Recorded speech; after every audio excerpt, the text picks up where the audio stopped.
Good afternoon and welcome to the latest in the series of webcasts from the IEA Clean Coal Centre. My name is Stephen Mills and today I'll be telling you something about my latest report that will be published shortly. It looks at a number of different ways in which coal use can potentially be combined with renewable energies. Questions can be submitted at any point during the presentation using the box at the top of your screen, and I'll do my best to answer these at the end of the presentation.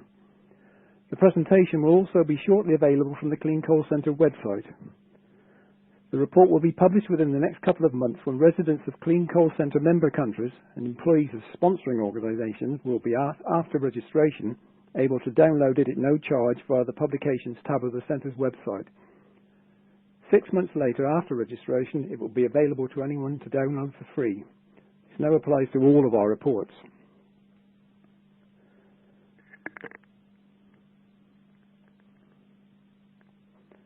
Now, in my presentation today, I'll firstly introduce the topic and talk about some of the background against which it's set.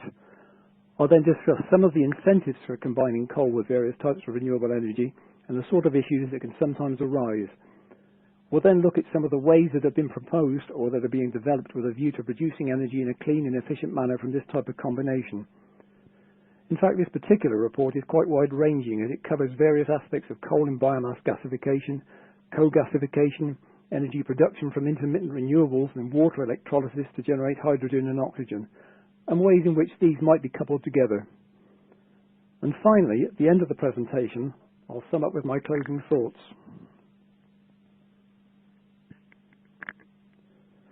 Now, as we're all very well aware, the world is hungry for energy and this hunger is growing.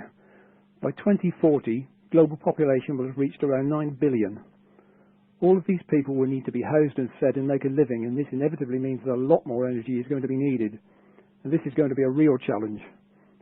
Now, in the case of electricity, this will continue to be provided by a number of different generating technologies, and depending on where you are in the world, the particular combination being used is likely to differ. In some situations, the increasing use of renewable energies may reduce the amount of fossil fuels currently used. But whatever happens, certainly on a global basis, coal will still have an important role to play, particularly in a number of emerging economies where growing industrialisation, urbanisation and rural electrification schemes continue to push electricity demand relentlessly upwards. Not all of these countries are well blessed with reserves of energy, and in some, coal is effectively the only economically available bulk source. So, although its use is set to decline in some of the more developed economies, on a global basis, it will continue to be used widely and in considerable quantities. And at the moment, coal's biggest use is for electricity generation. Coal-fired power plants currently generate around 42% of the world's electricity.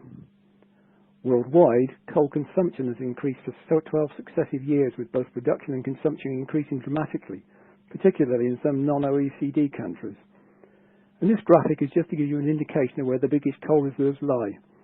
As you can see, the biggest individual ones are in the USA, Russia, China, Australia and India. In all of these countries, it's used to generate a lot of electricity, but in several, it also provides important economic benefits via its export to other power-hungry economies. So, now let's turn our attention to the specific topics of the present report, namely ways that coal and renewables might be combined. But why do this? Why bother? What are the incentives for such a move? Well, as we've already established on a global basis, coal is not going away anytime soon. Although its use is not without its problems, there are a whole raft of modern pollution control systems now available, capable of controlling most of these. However, alongside the more conventional approaches, there are also other routes that can be pursued to reduce environmental impacts and perhaps improve the economics of a particular process. And one area of this that we were specifically asked to look at was the use of woody biomass, primarily in the form of forest residues, and how these might be combined with coal use, specifically through co-gasification, but also how this type of system might incorporate input from renewables such as wind power. The idea was based on the premise that many countries have both coal and biomass available, and many have the potential to increase the amount of renewable energy within their respective electricity systems.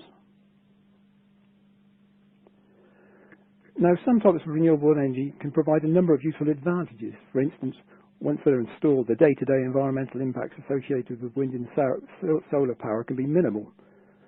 The biggest drawback with these is that they are dependent on the prevailing weather patterns and therefore work on what's usually termed an intermittent or renewable basis. This means that changes in the weather can have a big impact on the amount of electricity being generated. At times, too little may be produced, and at others, there may be excess unwanted output.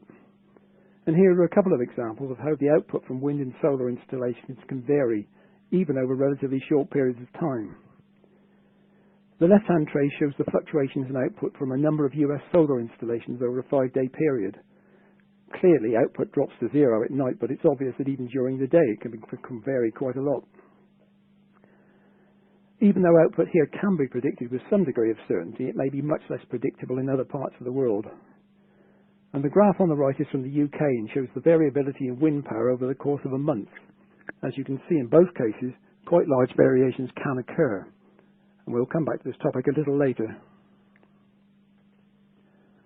Now, in situations where a significant amount of electricity is generated by intermittent sources such as these variations can have a number of impacts. For instance, large rapid changes in output can affect grid stability and operation, and it can also have knock-on effects on other types of power plants, such as coal and natural gas-fired, supplying the same grid.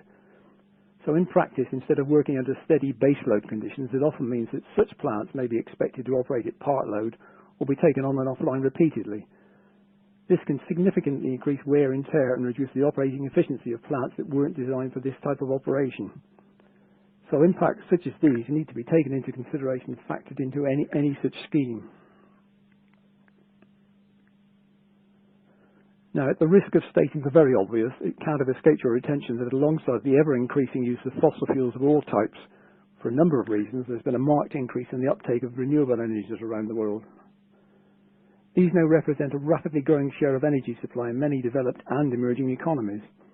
And by way of example, this figure shows the gross energy consumption for the EU 27 countries.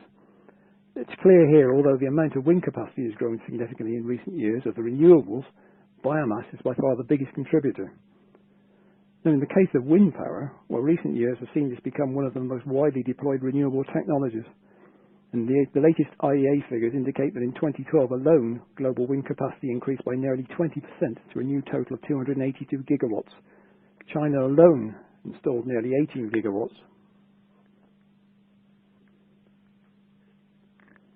Now, alongside wind, the other renewable energy source currently the focus of a lot of interest is biomass. The amount of biomass used varies enormously between countries and often reflects what's available within a particular region. Biomass can take many forms, although, as I've mentioned, within the context of this particular report, we were asked to concentrate mainly on the use of forest residues for energy production. However, as there can sometimes be a degree of overlap with other categories, where appropriate, other sources of biomass, such as sustainable energy crops, were also considered. Now, in the case of forest residues, as shown here, materials are produced directly from on-site forestry operations, but are also often generated at the sawmill and from other downstream processing activities. Now, to some extent, there might be a number of reasons for incorporating biomass into energy production, although depending on the individual circumstances, these might differ. But usually, they're based on various combinations of environmental and economic considerations. So, various ways to combine coal with biomass have been developed or suggested.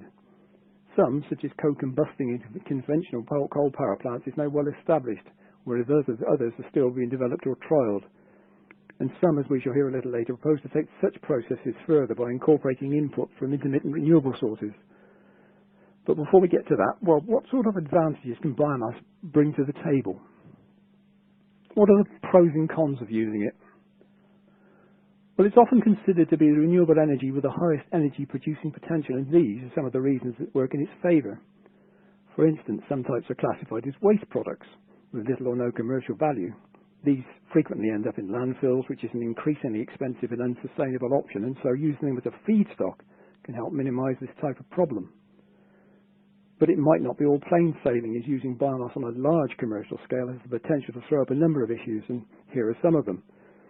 For example, if heating value and bulk density is lower than that of coal, the volumes to be harvested and handled can be substantial. Various pre-treatments, such as drying and pulverising, may be needed, and so on. And of course, inevitably, this all adds complexity and cost to energy production. So adding biomass to a coal-based process may help mitigate some problems, but it can run the risk of introducing others. In practice, it can sometimes be a fine balancing act. So as I've just mentioned, we were asked to look specifically at forest residues, as certainly in some parts of the world there's an awful lot that's potentially available. Large tracts of the earth are covered with forests, and this graphic gives you an indication of the scale and location of some of the biggest. In some locations, large-scale managed exploitation takes place, which provides considerable economic benefits, but in other parts of the world, forests are not currently exploited on a truly commercial basis, so not all are very productive, and the degree of exploitation varies considerably between individual countries. In some, only a very small proportion of the residues potentially available are actually put to good use. So at the moment, in many situations, forest residues remain a largely underexploited resource. Now the picture on the left-hand side shows the type of logging activity that can be found in many parts of the world. This type of operation usually removes unwanted branches and other tree parts on site before the main trunks are taken to the sawmill for further processing. But perhaps what's most interesting about this scene is what's left behind afterwards, and the picture on the right gives you some indication of just how much material is often left. This can take the form of poor timber, unwanted sections, branches and stumps and so on. Remarkably, in some situations up to 70% of a tree may simply be left to rot in the forest. Now clearly at least some of this material will have potential as a source of energy, although in some locations at the moment it may simply be uneconomic to remove it. It's not clear just how much of this type of material is abandoned in this way around the world, but the overall total is immense.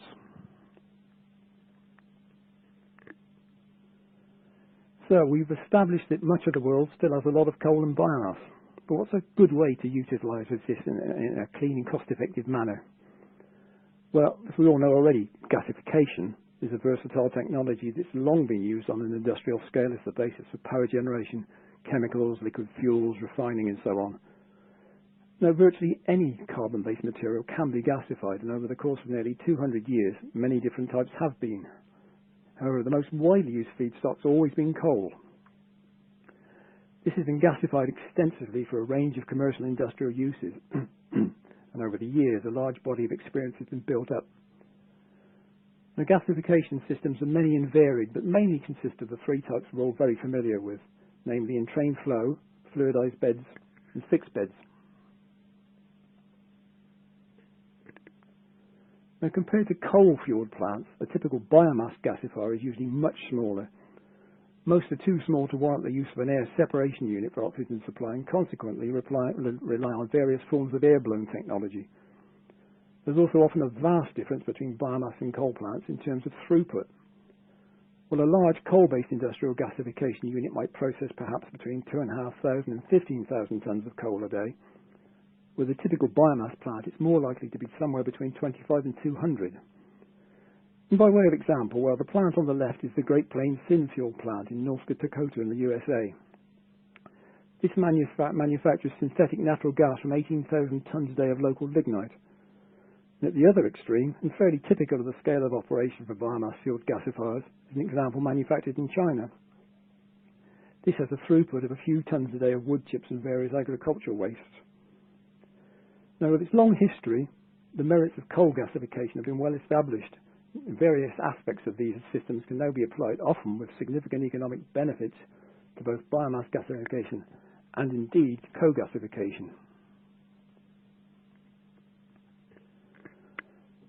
Now, as part of the present exercise, we were asked to look at combining coal and biomass in a co-gasification process rather than gasifying each separately. A lot of work's been carried out in this area, and many different coals and biomass materials have been gasified, but often this has been on their own and not always at commercial scale. Each brings its own advantages and disadvantages. So with coal, well, generally speaking, on the plus side, it's got a high energy content, there are large reserves and it's widely available, and it's usually cheaper than biomass. But there can be obvious environmental issues associated with its production and use.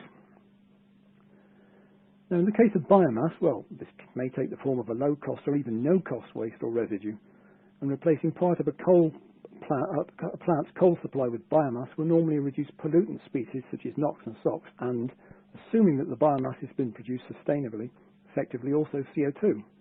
But, on the downside, CVs are generally lower, chemical and physical properties can vary widely, supplies may be limited or seasonal, and it may be expensive to harvest and treat, and there can sometimes be operational issues when gasifying it.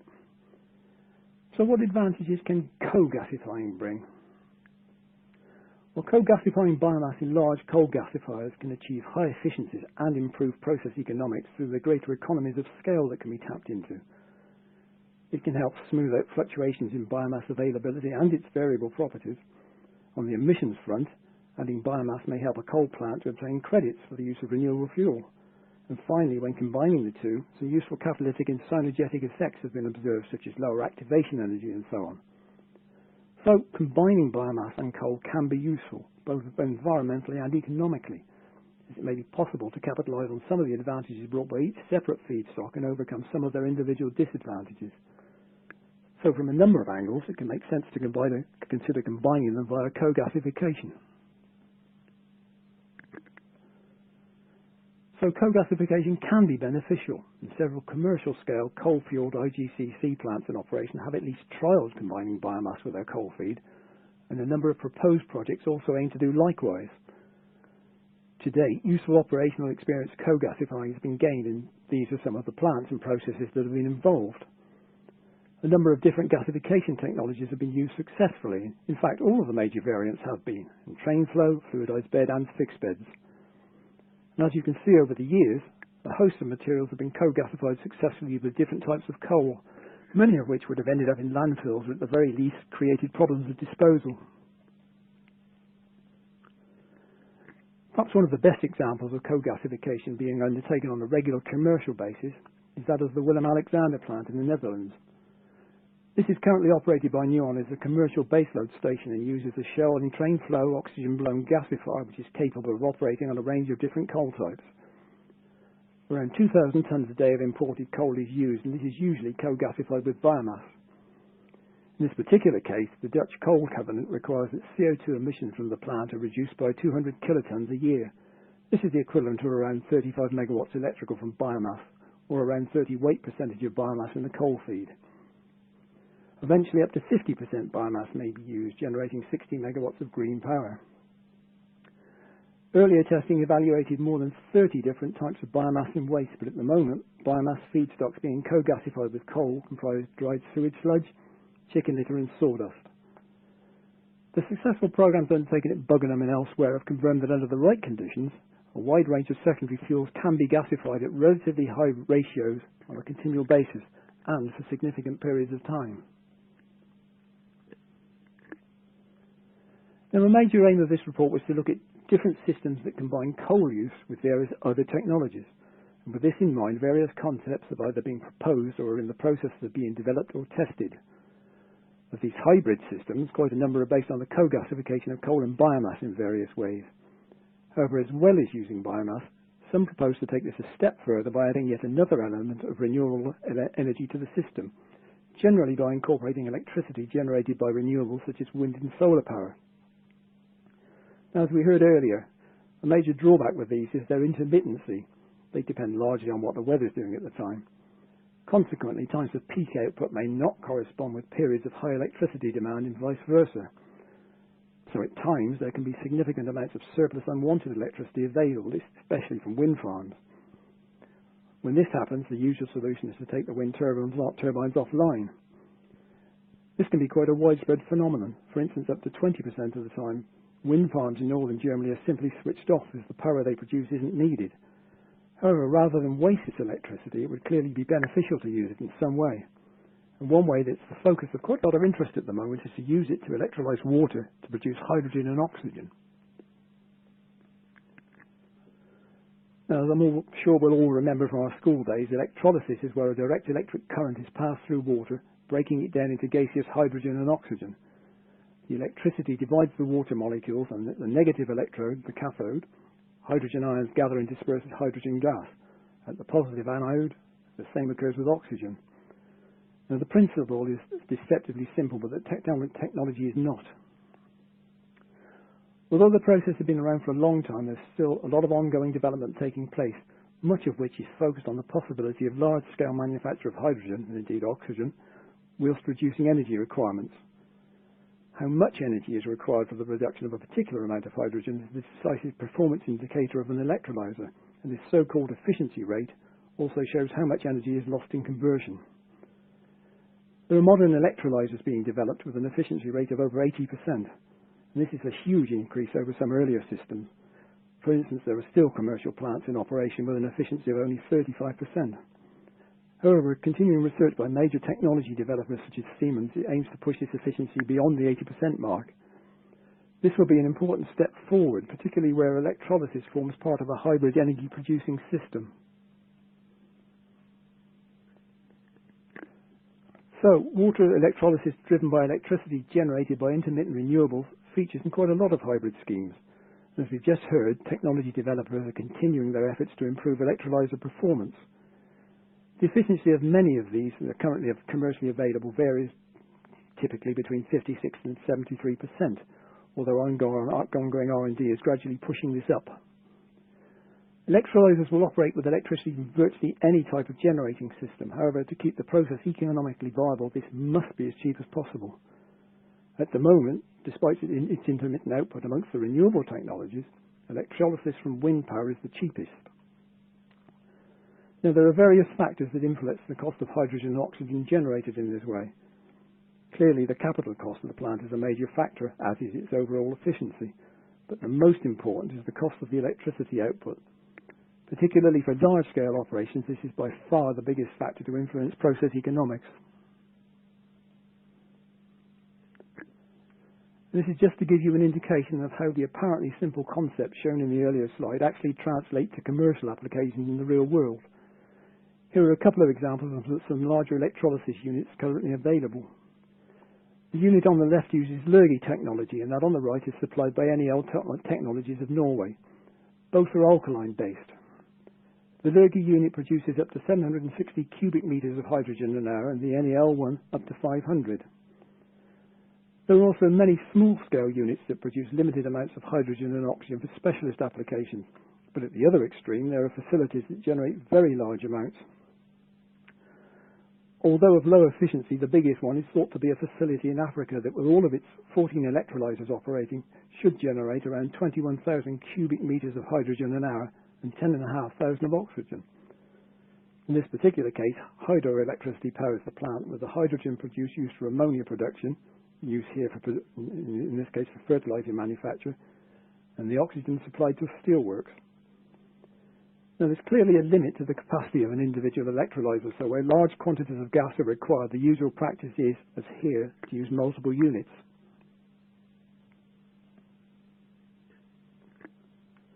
And just before we leave the topic of electrolysis, this is one more particularly interesting example worthy of mention, as it's expected to be a significant step forward in improving the overall efficiency of the process.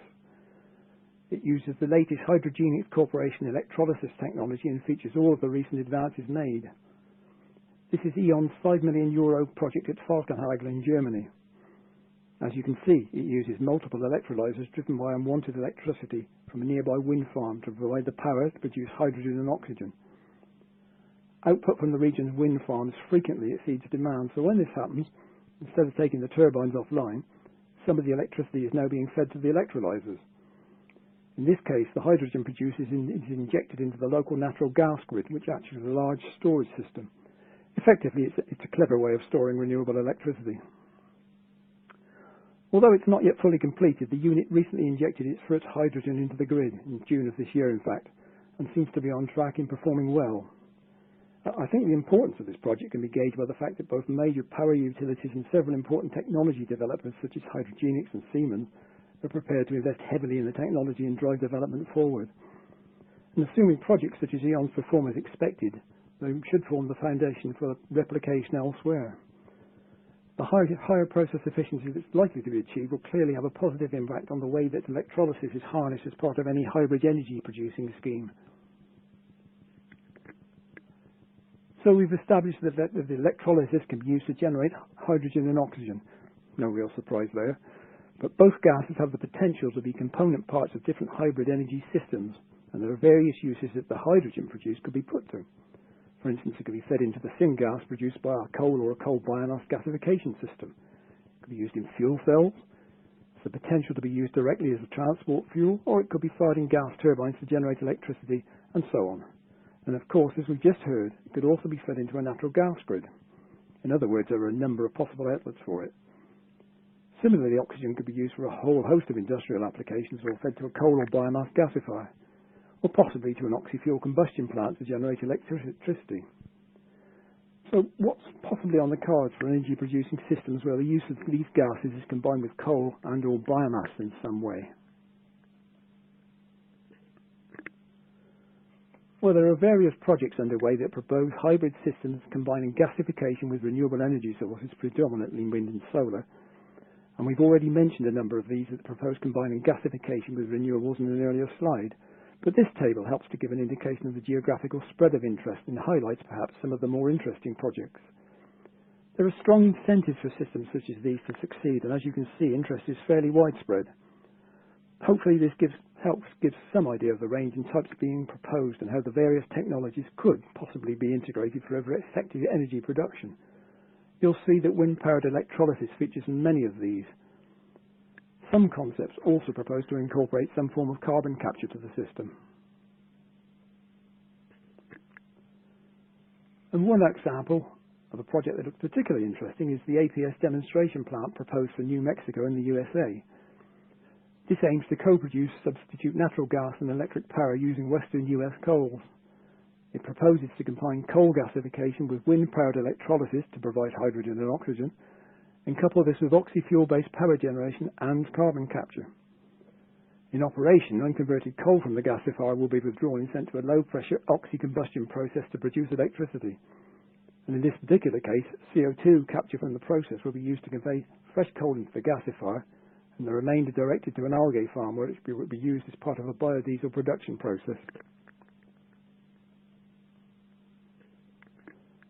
So just to bring things to a close, well, set against the background of growing global population and rising energy demand, there's a pressing need to come up with new cost-effective clean energy systems. To help tackle this, many hybrid schemes have been proposed, some more practical than others. And despite efforts by many countries to diversify their fuel mix, fossil fuels such as coal will continue to provide a significant part of the world's energy for some time. So for a number of reasons where possible, it makes sense to look at coupling coal use with cleaner renewable sources such as biomass and wind power.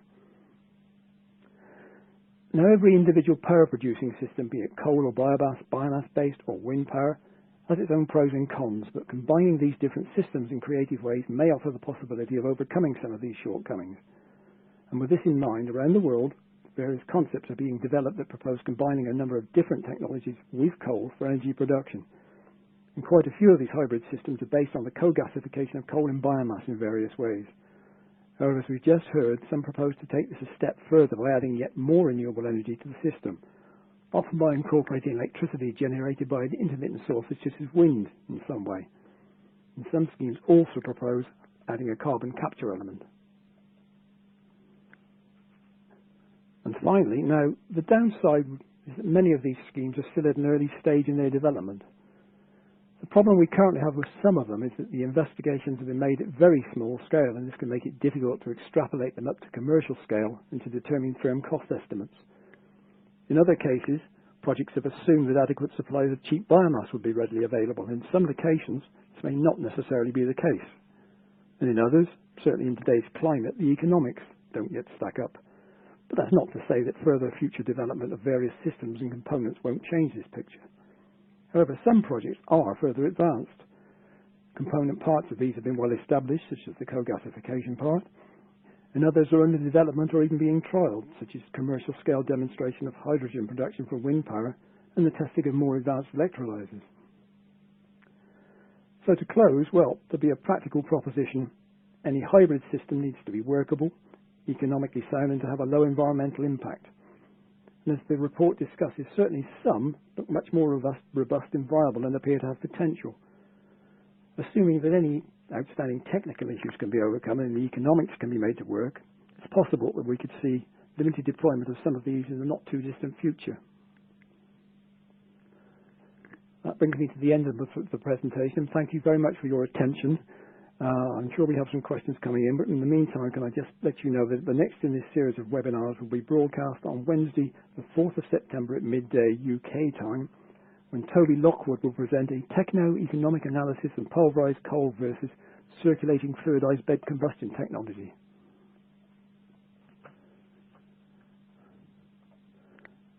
I see we have a few questions coming in. You mentioned that there's work going on to improve the performance of electrolyzers, particularly where they're supplied by intermittent renewables. Is there much effort being directed to this area? Well, yes, there's actually quite a lot of interest in R&D going on around the world at the moment. It's involving technology developers, universities and research organisations. So there's important work going on in countries as diverse as New Zealand, the USA, Canada, Japan, Germany, Italy, Denmark, China, and so on. A lot of this effort is being directed at improving system efficiency, but primarily at reducing capital and operating costs. These are the main issues. It seems generally that good progress is being made in a number of cases and meeting these and other objectives. In the report, I do spend some time discussing what work's going on around the world. It's an interesting area and one I feel is only going to grow in importance.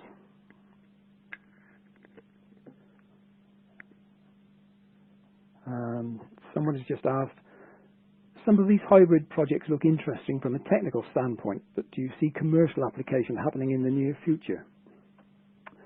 Well, as I mentioned in the presentation, certainly some projects look quite a long way from real commercial use, although there are others that look more promising and seem much more likely to see the light of day.